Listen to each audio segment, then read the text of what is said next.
আগের পর্বে আমরা আলোচনা করেছিলাম মৌলিক শব্দ ও তার অন্তর্গত তৎসম শব্দ, অর্ধ তৎসম শব্দ, তদ্ভব শব্দ ও দেশি শব্দ এই বিষয়ে। আজকের আমাদের আলোচনার বিষয় হলো আগন্তুক শব্দ ও নবগঠিত শব্দ। তো তাহলে চলো শুরু করা যাক।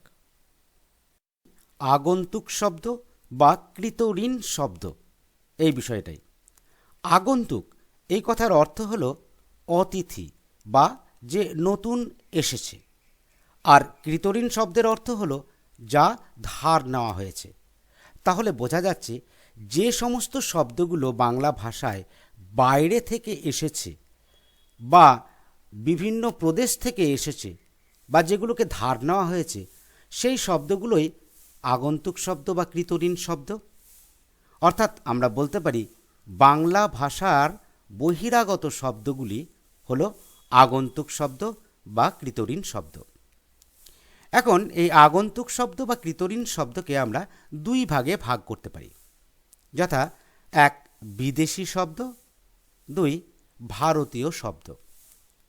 বিদেশি শব্দ কোনগুলো? ভারতবর্ষের বাইরে থেকে অর্থাৎ বিদেশ থেকে আগত যে সমস্ত শব্দগুলো বাংলা ভাষার অন্তর্ভুক্ত হয়েছে, সেই শব্দগুলোকে আমরা বিদেশি শব্দ বলি। যেমন ইংরেজি, আরবি, ফার্সি, তুর্কি, ফরাসি, রুশ, ওলন্দাজ, জার্মানি, পর্তুগিজ প্রভৃতি বিদেশ থেকে যে সমস্ত শব্দগুলো আমাদের বাংলা ভাষায় অন্তর্ভুক্ত হয়েছে, সেগুলিকে আমরা বিদেশি শব্দ বলবো। অপরদিকে ভারতীয় শব্দ কোনগুলো? ভারতবর্ষের অন্যান্য প্রদেশ থেকে আগত শব্দসমূহ যেগুলো বাংলা ভাষার অন্তর্ভুক্ত হয়েছে, সেগুলোকে আমরা ভারতীয় শব্দ বা প্রাদেশিক শব্দ বলতে পারি। অর্থাৎ ভারতবর্ষে বাংলা ভাষাভাষী মানুষ বা বাংলাদেশে বসবাসকারী মানুষ ছাড়া অন্যান্য প্রদেশে, অন্যান্য রাজ্যে বাংলা ভাষার মধ্যে প্রবেশ করেছে, সেগুলোকে আমরা ভারতীয় শব্দ বা প্রাদেশিক শব্দ বলি। যেমন হিন্দি, মারাঠি, গুজরাটি, তামিল প্রভৃতি ভাষাগুলো হলো ভারতীয় শব্দ বা প্রাদেশিক শব্দ। এবারে কিছু বিদেশি শব্দের উদাহরণ আমরা দিই। প্রথমে আসি ইংরেজি শব্দের কথায়। তোমরা জানো ইংরেজরা আমাদের ভারতবর্ষে প্রায় 200 বছর ধরে রাজত্ব করে গেছে। তার জন্যে বাংলা ভাষায় ইংরেজি শব্দের অনুপ্রবেশ সবচাইতে বেশি ঘটেছে। এমনকি কিছু ইংরেজি শব্দ বাংলায় এমনভাবে পাকাপোক্তভাবে স্থান করে নিয়েছে, তাদেরকে আমরা কিছুতেই বাংলা থেকে আলাদাই করতে পারি না। তাহলে মনে রাখতে হবে যে সবচাইতে বেশি যে শব্দটি বাংলা ভাষায় অনুপ্রবেশ ঘটেছে, সেটা হচ্ছে ইংরেজি শব্দ। দেখো কিছু ইংরেজি শব্দের উদাহরণ আমি দিচ্ছি। যেমন college, pen, chair, table, mile, police, double, deputy, fashion, mobile, internet, data, delete, copy, paste, পিসবোর্ড, ticket, manager, message, hotel, rail, shirt, pant, cinema ইত্যাদি আরও অনেক শব্দ। এরপরে আসি আরবি শব্দের কথায়। এই শব্দগুলো কীরকম? বেশিরভাগ ক্ষেত্রে আইন সংক্রান্ত বা রাষ্ট্রীয় কার্য পরিচালনার ক্ষেত্রে এই শব্দগুলো সবচাইতে বেশি ব্যবহার করা হতো। যেমন আদমি, আমানত, আদালত, আদায়, আলাদা, আসল, আফিং, ইশারা, উকিল, এজলাস, কবর, কায়দা, কেতাব, কুলুপ, খাজনা, খেলাপ, গলদ, গরমিল, জলসা, জবাব, জব্দ, জমায়েত, তবলা, তফাত, তামাম, তারিখ, তাবিজ, তামাশা, দলিল, দখল, দালাল, দৌলত, নবাব, নহবত, নগদ, নকল, নাকচ, নাগাদ, ফকির, ফুতুর, ফতোয়া, ফারাক, ফানুস, ফসল, বাতিল, বদল, বাকি, বিদায়, মুনাফা, মলম, মশগুল, মস্করা, মৌজা, মোল্লা, সফর, হাকিম, হিসাব, হুকুম, হাওয়া, হুঁকা এরকম অজস্র শব্দ আরবি থেকে আমাদের বাংলায় অনুপ্রবেশ ঘটেছে। এবারে কিছু ফার্সি শব্দের উদাহরণে আসি। যেমন আইন, আন্দাজ, আমদানি, আয়না, আমেজ, আশকারা, আসমান, আরাম, ইরান ইয়ার, কাজ, কামাই, কামান, কারখানা, খরচ, খরিদ, খসখস, খাম, জখম, জবর, জানোয়ার, জামা, জায়গা, দরজা, তোপ, তাজা, দালান, দরিয়া, দোকান, দাগ, দাবি, দুশ্মন, নজর, নামাজ, নরম, নাবালক, নারাজ, নিশান প্রভৃতি অজস্র শব্দ, ফার্সি শব্দ বাংলায় ঢুকেছে। তোমরা বইতে আরও অনেক বেশি উদাহরণ পাবে, এগুলো দেখবে, অভ্যেস করো, তাহলেই তোমরা মনে রাখতে পারবে। আবার দেখো, পর্তুগিজরা ব্যবসা বাণিজ্যের হাত ধরে বাংলায় উপনিবেশ তৈরি করেছিল এবং বাংলায় এসেছিল, তাদেরও কিছু শব্দ আমাদের বাংলায় ঢুকে গেছে, যেমন আয়া, আতা, আলকাতরা, আলপিন, আলমারি, কাবার, কেদারা, থানা, গরাদ, গামলা, গুদাম, চাবি, জানালা, তামাক, পেয়ারা, পেরেক, পাউরুটি, ফিতা, বন্দর, বালতি, বোতাম, বোতল, বোমা, পিপা প্রভৃতি। এরা ছাড়াও তুর্কি, ফরাসি, জাপানি, ওলন্দাজ, চীনা, বর্মী আরও অনেক বিদেশি শব্দগুলো বাংলায় ঢুকেছে। যেমন দু চারটে করে উদাহরণ দিচ্ছি। তুর্কি যেমন উজবুক, কাবু, কুলি, কর্তা, গালিচা। ফরাসি শব্দ যেমন কুপন, মেনু, কাফে, বুর্জোয়া। জাপানি শব্দ যেমন রিক্সা, হাসনুহানা। ওলন্দাজ শব্দ, বিশেষ করে তাস খেলার বিষয়ে ওলন্দাজ শব্দগুলো এসেছে, যেমন রুইতন, হরতন, তুরুপ। চীনা শব্দ যেমন চা, চিনি, তুফান, লুচি, লিচু। বর্মী শব্দ লুঙ্গি, ঘুগনি প্রভৃতি। এইভাবে বিদেশি শব্দগুলো আমাদের বাংলায় শব্দে অনুপ্রবেশ করেছে এবং এগুলিকে সব আমরা আগন্তুক শব্দ বা বিদেশি শব্দ বলবো। এবারে আসছি ভারতীয় শব্দ বা প্রাদেশিক শব্দ সম্পর্কে।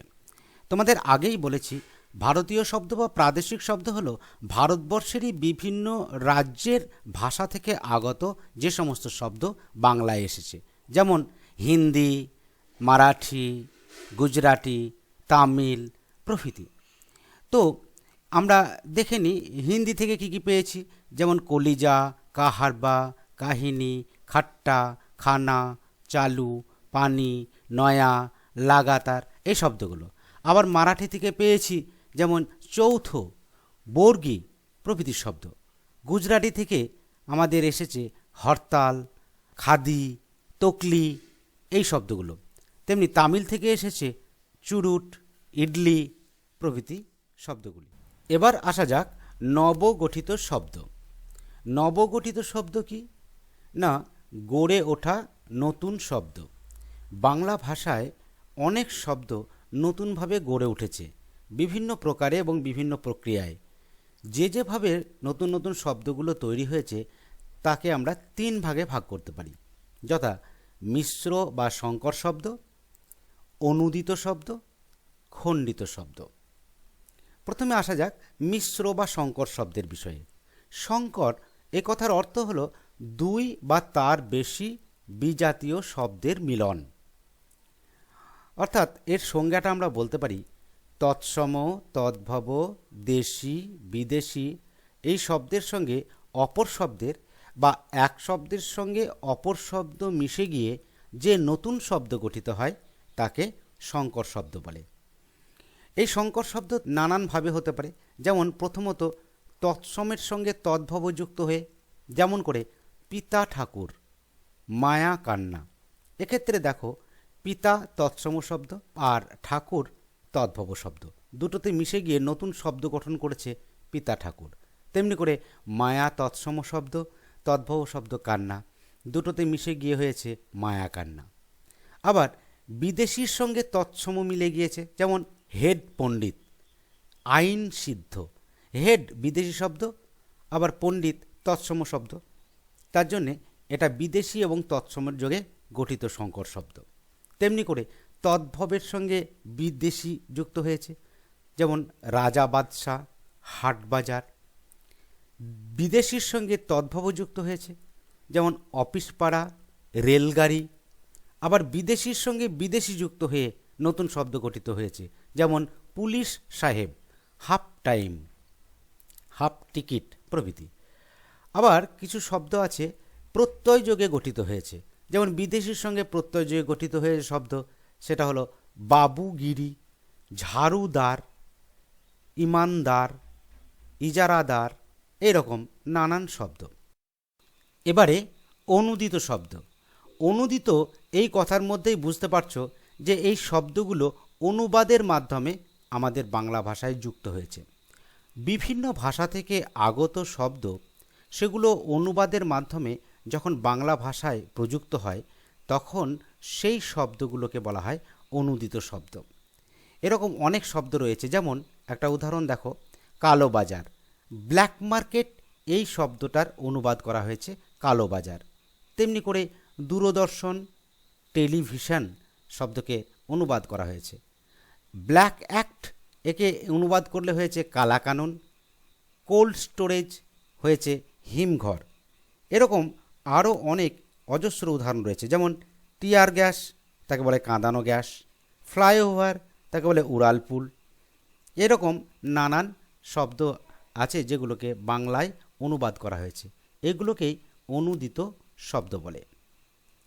এবারে আসছি আমরা খণ্ডিত শব্দের কথায়।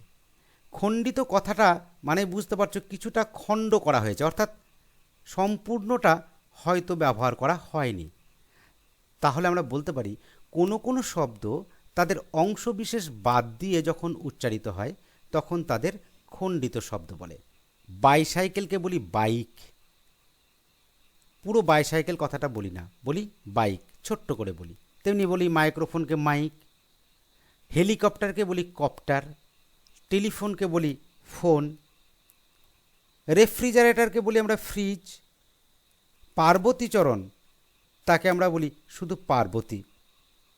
এরকম নানান শব্দ আছে যেগুলোকে সংক্ষিপ্তভাবে উচ্চারণ করা হয়, এদেরকে বলা হয় খণ্ডিত শব্দ। তাহলে আজকে শব্দভাণ্ডারের সমস্ত বিষয়গুলো নিয়ে বিস্তারিত আলোচনা করা গেল। তোমরা আশা করি বুঝতে পেরেছ। যদি কোনো অসুবিধা হয় আমার কমেন্ট বক্সে লিখে পাঠাবে। আজকে এই পর্যন্তই। সকলকে অসংখ্য ধন্যবাদ। তোমরা সবাই ভালো থেকো, সুস্থ থেকো।